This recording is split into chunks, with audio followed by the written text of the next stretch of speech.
שלום, אני דוקטור פלגי ברוך, עוד מעט בן 70. כל החיים שמרתי על רמת חיים ספורטיבי וצעירה.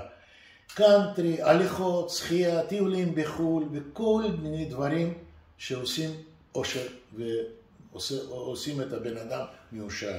לצערי הרב, שנה האחרונה יש לי בעיות רציניות עם הברכיים, וללכת בשבילי 5 מטר, 10 מטר זה בעיה. היום אני גר באשקלון, והרבה עשיתי טיולים בטיילת, יש לנו טיילת נפלאה, עיר יפה, אבל אני רק עם האוטו שלי יכול להסתובב בעיר. וזה ממש עשה לי חיים לא נעימים. והתחלתי לחפש את הפתרונות. תמיד לכל דבר יש פתרון. ניסיתי הרבה היה לי ניסיון עם האופניים. קורקינט לא היה לי בראש בגלל שזה לא מתאים לי היה קורקינט. אבל במצב הנוכחי אני ניסיתי כל הקורקינטים מודרניים, הכי משוכללים, עם המתלים כאלו, ברקסים כאלו, מה שיש בארץ, דו גלגלים, 3 גלגלים, לא היה מתאים לי, הם לא נתנו לי יציבות.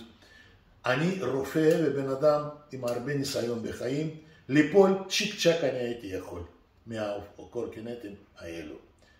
ניסיתי אולי גם קלנאית, לא רציתי להשתמש עם הקלנאית, לא רציתי לעבור למועדון סבתות וסבות.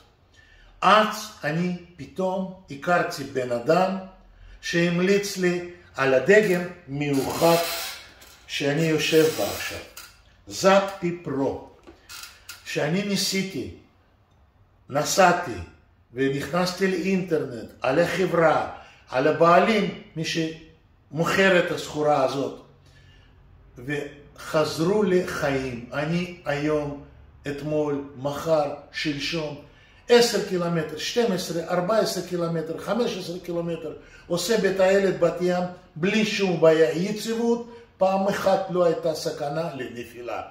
הכי חשוב לנו לא ליפול מהקורקינט. ומכשיר הזה נותן לי יציבות, מהירות, אני נהנה מכל דקה. ממליץ מאוד גם לצעירים. תשימו זה לב. תודה רבה.